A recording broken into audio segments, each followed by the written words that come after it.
Assalamu alaikum dear students. Today we are going to discuss the basic financial statements और उसमें हम लोग discuss करने जा रहे हैं profit and loss. Profit and loss क्या होता है, प्रॉफिट एंड लॉस कैसे बनता है और किन कॉन्सेप्ट के ऊपर बनता है, हम इस चीज़ के ऊपर बात करेंगे। और ये बहुत ही शॉर्ट सी वीडियो होगी।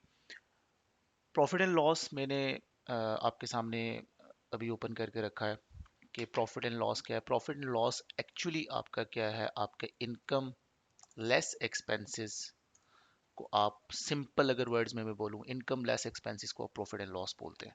तो पांच किस्म की स्टेटमेंट्स होती हैं जो हम लोगों ने फाइनेंशियल अकाउंटिंग में बनानी होती हैं।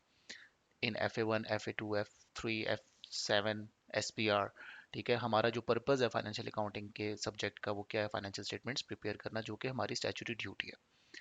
अब जो फाइनेंशियल स्टेटमेंट्स हम लोगों ने बनानी है उसमें पहली है हमारे लिए profit and loss. Second one is statement of financial position, जिसको हम बैलेंस शीट भी कहते हैं। Third one is statement of cash flow. Fourth हमारे पास आ गई statement of change in equity. और fifth is notes to the accounts. तो प्रॉफिट एंड लॉस एक बेसिक नेसेसिटी है हर कंपनी की, कि हर कंपनी जानना चाहती है कि व्हाट वी आर अर्निंग और हम लोग क्या कमा रहे हैं, हम whether we are going into profit और लॉस। और सेकेंडली हमारे स्टेक होल्डर्स के लिए बहुत ज़रूरी होती है ये हमारी स्टेटमेंट्स। तो प्रॉफिट एंड लॉस से या बैलेंस शीट को कौन यूज़ करते हैं, हमारे स्टेक होल्डर्स में भी हमारी गवर्नमेंट यूज़ कर सकती है, हमारे एम्प्लॉयज़ यूज़ कर सकते हैं, हमारे कस्टमर यूज़ कर सकते हैं, whether they want to do business with us और नॉट। ठीक है, तो वो हमारी प्रॉफिटेबिलिटी को देख सकते हैं, बैलेंस शीट से वो हमारी फाइनेंशियल पोजीशन को देख सकते हैं कि हमारी लाइबिलिटीज़ कितनी है। वद बैंक्स यूज़ कर सकते हैं हमारी फाइनेंशियल स्टेटमेंट्स को। तो बहुत से ऐसे स्टेक होल्डर्स हैं जो हमारे साथ कनेक्टेड हैं, इंटरनल हो या एक्सटर्नल हो, जिनके लिए हमारी फाइनेंशियल स्टेटमेंट्स का होना ज़रूरी है, प्रिपेयर होना ज़रूरी है। ठीक है। प्रॉफिट एंड लॉस बनता कब है? Profit and loss for the year and बनता है फॉर 12 मंथ्स। अगर मैं आपको बोलूं हर कंपनी का एक ईयर एंड होता है। ईयर एंड कोई भी ईयर एंड हो सकता है, लाइक मैं बात करूं यहाँ पे हमारा 31 दिसंबर ईयर एंड है। ठीक है, किसी कंपनी का 30 जून भी हो सकता है, 31 अक्टूबर भी हो सकता है, तो कोई भी ईयर हो सकता है। अगर 31 दिसंबर ईयर एंड है तो ईयर का स्टार्ट क्या है? फर्स्ट डे, लाइक 1 जनवरी। ठीक है, 1 जनवरी ईयर का स्टार्ट है, 31 दिसंबर ईयर एंड है। बट अगर 30 जून ईयर एंड है, 30 जून 2025 लेट से, तो इसका ईयर स्टार्ट क्या होगा? इसका ईयर स्टार्ट होगा 1 जुलाई 2024। पिछले साल का आपने एक दिन इस ईयर एंड के अंदर ऐड कर देना। तो प्रॉफिट एंड लॉस हमेशा कब बनेगा? हमेशा 12 मंथ्स के लिए बनेगा, और इस 12 मंथ को हम लोग क्या बोलते हैं? Fiscal year. ठीक है, हम लोग फिस्कल ईयर के लिए बनाएंगे प्रॉफिट एंड लॉस। अगर हम लोग 13 मंथ्स का बनाते हैं या 11 मंथ्स का बनाते हैं प्रॉफिट एंड लॉस, कई दफ़ा हो सकता है कि आपने बिजनेस क्लोज कर दिया और आपके पास सिर्फ 11 मंथ के ही आपने डिस्क्लोज करने हैं। ठीक है, प्रॉफिट्स या आपने प्रिपेयर करना है प्रॉफिट एंड लॉस। ठीक है, कोई भी रीज़न हो सकती है, तो उसको हम बोलेंगे नॉन फिस्कल ईयर। अब प्रॉफिट एंड लॉस हमेशा फिस्कल ईयर के लिए बनता है, पूरे 12 महीनों के लिए बनता है। 1 जनवरी टिल 31 दिसंबर हम लोग ये बनाएंगे मोस्ट ऑफ द टाइम। ठीक है, प्रॉफिट एंड लॉस में हम लोग क्या रिपोर्ट कर रहे होते हैं? मोनली मेनली हम लोग रिपोर्ट कर रहे होते हैं इनकम, और हम अपने एक्सपेंसेस रिपोर्ट कर रहे होते हैं।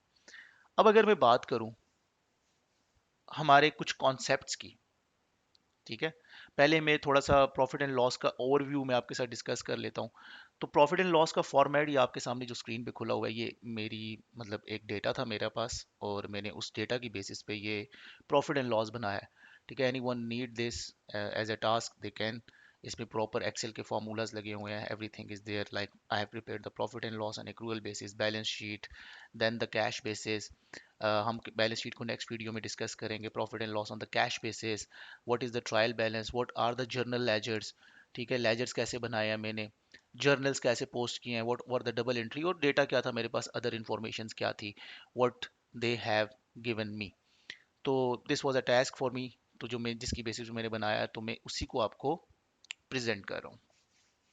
अब होता क्या है, आप सबसे पहले टॉप पे अपनी इनकम्स लेते हो। अब ये एक्चुअली मेरे क्या थे, मेरे ये सारे कस्टमर्स थे।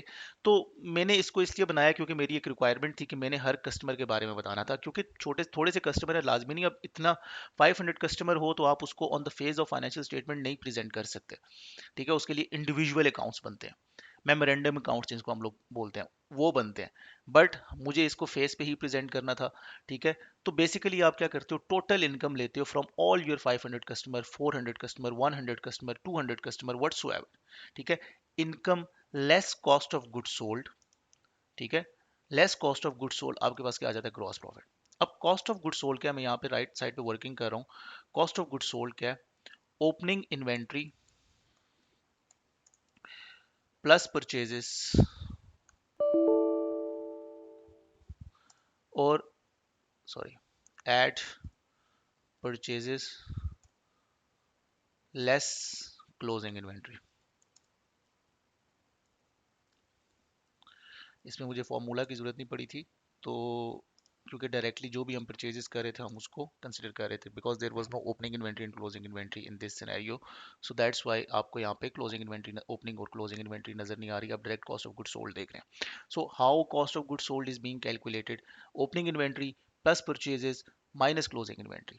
अब बहुत से बच्चों का सवाल होता है कि क्लोजिंग इन्वेंट्री हम लोग लेस क्यों करते हैं कॉस्ट ऑफ गुड सोल्ड से, why we less closing inventory from cost of good sold, बहुत से बच्चों का ये सवाल होता है। इस पे भी हम आएंगे, ठीक है। तो जब हम इनकम में से expenses cost of good sold को लेस करेंगे, कॉस्ट ऑफ गुड सोल्ड क्या है, वो गुड्स जो हमने सेल की हैं उनकी कॉस्ट, जो गुड्स हम लोगों ने सेल की हैं और जिन गुड्स से हम लोगों ने ये इनकम जनरेट की है, ये जो इनकम जिन गुड्स से जनरेट हुई है, इन गुड्स को खरीदने पे कॉस्ट कितनी आई है, ठीक है।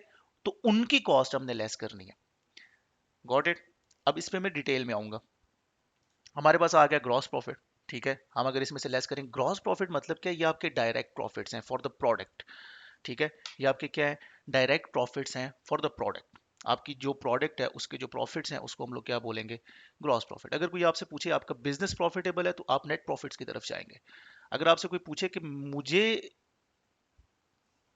मेरा बिजनेस है बॉटल्स का और मेरा बिजनेस है कप्स का, ठीक है।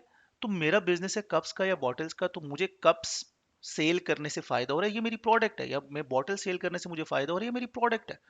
टोटल ओवरऑल बिजनेस से मुझे क्या प्रॉफिट हो रहा है। मैं एक कंपनी में था, तो एक फूड कोर्ट का बिजनेस था, बिल्कुल स्टार्ट में वो ओपन हुआ। तो उन्होंने मुझे कहा कि आपने प्रॉफिट एंड लॉस बना के देनी है हमें हर मंथ, ठीक है। और प्रॉफिट एंड लॉस हमें आपने प्रेजेंट करनी है। तो मैंने 1 महीना प्रेजेंट की, 2 महीने प्रेजेंट की, ठीक है। तीसरे महीने मुझे सीईओ ने बोला कि हम पिछले 3 महीने से लॉस में जा रहे हैं, प्रॉब्लम क्या है। तो मैंने उनको बोला कि अभी आपका बिजनेस का स्टार्ट है, अभी आप नेट प्रॉफिट्स को ना देखें, अभी आप ग्रॉस प्रॉफिट्स को देखें। अभी आपके जो ऑपरेटिंग एक्सपेंसेस हैं वो इतने ज़्यादा हैं, ठीक है, कि अभी आपकी इतनी सेल्स नहीं है कि वो सेल्स उनको मीट कर सकें। अभी आपका कस्टमर बेस बनेगा, बाकी मामलात होंगे, तो उसके बाद आप ऑटोमेटिकली आपका बिजनेस प्रॉफिट में जाना शुरू हो जाएगा। अभी आपको अल्टीमेटली लॉस हो रहा है। आप सिर्फ ये देखें कि क्या आपके ग्रॉस प्रॉफिट्स अबव 40% हैं या नहीं, ठीक है। ये आप एफएफए में पढ़ेंगे, रेशियोज पढ़ेंगे, ग्रॉस प्रॉफिट मार्जिन जिसकी हम बात करते हैं। तो क्या आपके ग्रॉस प्रॉफिट्स 40% है, मतलब जो आपके ग्रॉस प्रॉफिट्स हैं, ये ग्रॉस प्रॉफिट ये आपकी सेल का कितना परसेंट है। तो मतलब अगर मैं 37,400 अगर मेरा ग्रॉस प्रॉफिट है, तो मेरा 37,400, ठीक है, 37,400 डिवाइडेड बाय अगर मैं करूं 55,000, तो ये मेरा कितना बनता है, 68%। ये मेरा कितना बन रहा है, 68%। अल्टीमेटली मैं लॉस में जा रहा हूँ, अल्टीमेटली मैं 3,000 के प्रॉफिट में जा रहा हूँ बिजनेस का, but I am getting 68% of profit from my this product. तो मैंने उनको बोला, मैंने कहा कि अगर आप 40 above अगर आप प्रॉफिट कमा रहे हैं, तो you don't have to look at anything. आपको किसी चीज को देखने की जरूरत नहीं है। आप सेल प्राइसेस ज्यादा करके क्या करेंगे, आप कॉस्ट प्राइसेस को बढ़ा के क्या करेंगे, कम करके क्या करेंगे, कहाँ से खरीदेंगे, ठीक है। लेट से आप ओपर प्राइस खरीदते हैं, अगर आप क्वालिटी कम करते हैं तो आपका जो करंट कस्टमर है वो भी लूज कर जाएगा। So you don't have to look at right now. तो ग्रॉस प्रॉफिट क्या है, whether you have to go with this product और नॉट। हम उधर बर्गर्स बेच रहे थे, तो बर्गर्स हमें 40 to 45%, 50% का प्रॉफिट दे रहे हैं कि नहीं दे रहे। हमें उनको बनाने में 50% कम कॉस्ट आ रही है। मतलब मुझे बर्गर बनाने में 100 रुपया कॉस्ट आ रही है, और मैं उसको सेल कितने में कर रहा हूँ, 150 में सेल कर रहा हूँ, ठीक है। या मैं उसको सेल कितने में कर रहा हूँ, 200 में सेल कर रहा हूँ, ठीक है। तो मुझे 50% प्रॉफिट हो रहा है, डबल प्रॉफिट हो रहा है, ठीक है। मुझे मोर देन 50% प्रॉफिट हो रहा है, तो मुझे बर्गर्स के साथ परस्यू करना चाहिए। This is what gross profit means, ठीक है। तो ग्रॉस प्रॉफिट कैसे आ रहा है कि आपने बर्गर, ये फॉर एग्जांपल इसकी मैं बात करूं कि आपका बर्गर है, आपने बर्गर रेवेन्यू जनरेट किया, और बर्गर को बनाने पे जो कॉस्ट आई है उसको हम लोग क्या बोलेंगे, cost of good sold, directly cost, और वो हमारा क्या है, ग्रॉस प्रॉफिट। उसमें हमारे अदर इनकम्स ऐड होंगी, कोई भी अदर इनकम है जो डायरेक्टली ऑपरेशंस से रिलेटेड नहीं है, ठीक है, जो डायरेक्टली ऑपरेशन से हमारी प्रोडक्ट से रिलेटेड नहीं है, हमारी अदर इनकम्स ऐड होंगी, हमारी अदर इनकम्स ऐड होगी, और हमारे पास नीचे आ जाएंगे ऑपरेटिंग एक्सपेंसेस, जिसमें कुछ भी आ सकता है, मैनेजमेंट सैलरीज आ सकती है, हेल्थ बेनिफिट आ सकते हैं, यूटिलिटीज आ सकती हैं, रेंट एक्सपेंसेस आ सकते हैं, लीगल एक्सपेंसेस आ सकते हैं, सैलरीज एंड वेजेस आ सकती हैं, डेप्रिसिएशन एक्सपेंस आ सकता है, इंपेयरमेंट लॉस आ सकता है, बहुत सी और चीजें हैं जो आप यहाँ पे लेस करोगे, आपके पास टोटल एक्सपेंसेस आएगा, तो आपके पास ऑपरेटिंग प्रॉफिट एंड लॉस आ जाएगा। या आपके ऑपरेशंस की वजह से ऑपरेटिंग प्रॉफिट एंड लॉस के बाद अब यहाँ पे क्या होगा, आपके कोई और अदर एक्सपेंसेस हैं, कोई फिक्स एक्सपेंसेस हैं, वो लेस आप करोगे, जिस तरह मैं अगर डेप्रिसिएशन की बात करूं या कोई भी और चीज़ है, ठीक है, तो वो आप लेस करोगे यहाँ से। तब अगर कोई नॉन ऑपरेटिंग एक्सपेंसेस हैं वो आप लेस करोगे, तो आपके पास आ जाएगा profit before interest and tax. इसमें से आप क्या करोगे, इंटरेस्ट लेस करोगे, टैक्स लेस करोगे। टैक्स कुछ भी हो सकता है, आपके प्रॉफिट का 30%, टैक्स डायरेक्टली आपका एक्सपेंस नहीं है, तो आपके प्रॉफिट का 30% आपका टैक्स है, फॉर एग्जाम्पल, तो कोई भी अमाउंट आती है, तो आपके पास पीछे आ जाएगा नेट प्रॉफिट, या हम उसको बोलेंगे प्रॉफिट आफ्टर टैक्स, ठीक है। तो ये आपका टोटल प्रॉफिट एंड लॉस है, जिसकी अगर हम बात करते हैं, तो ये मेरा, ये आपको इस तरह नजर इसलिए आ रहा है कि मैंने मंथ ऑन मंथ बनाया हुआ, और ये आखिर में ग्रैंड टोटल आ रहा है, तो टोटल मेरा बिजनेस 28,000 के लॉस में जा रहा था, ठीक है। ग्रॉस प्रॉफिट मुझे 4,10,000 का हो रहा था, तो मेरे ऑपरेटिंग एक्सपेंसेस ज्यादा थे, ठीक है, मेरी सैलरीज कितनी ज़्यादा है, ठीक है, ये बाकी सारी चीज़ें, तो यहाँ से एनालिसिस होता है कि अच्छा मुझे सैलरीज को कम करना चाहिए, this is why profit and loss. मुझे लॉस किस वजह से हो रहा है, तो ये मेरा कंपैरिजन है, सैलरीज मेरी through out the year same जा रही हैं, कहीं पे भी कम नहीं हो रही, किसी महीने में भी कम नहीं हुई, ठीक है, तो ये एनालिसिस है, आखिर में हम लोगों को एनालिसिस करने पड़ते हैं, देखना पड़ता है, based on these profit and losses we have to make a decision making, ठीक है। अब आते हैं आखिरी बात के ऊपर, this is the last thing which we have to discuss, this is the opening inventory plus purchases minus closing inventory. अब बात यह है कि बहुत से बच्चे ये सवाल करते हैं कि हम लोग क्लोजिंग इन्वेंट्री को माइनस क्यों करते हैं। एक चीज याद रखना बच्चों, आपका प्रॉफिट एंड लॉस दो कॉन्सेप्ट के ऊपर बन रहा है, एक्रूअल बेसिस, हम उसको कहते हैं accrual concept, and matching concept, ठीक है। एक्रूअल कॉन्सेप्ट क्या है, एक्रूअल कॉन्सेप्ट आपको क्या कहता है, व्हेन एवर ट्रांजेक्शन अकर, कोई एक्सपेंस है, कोई इनकम है, जिस दिन, जिस मंथ, जिस ईयर में आपकी ट्रांजैक्शन अकर हो जाती है, doesn't matter you have received cash और not, you have to record that transaction immediately in that month, in that year.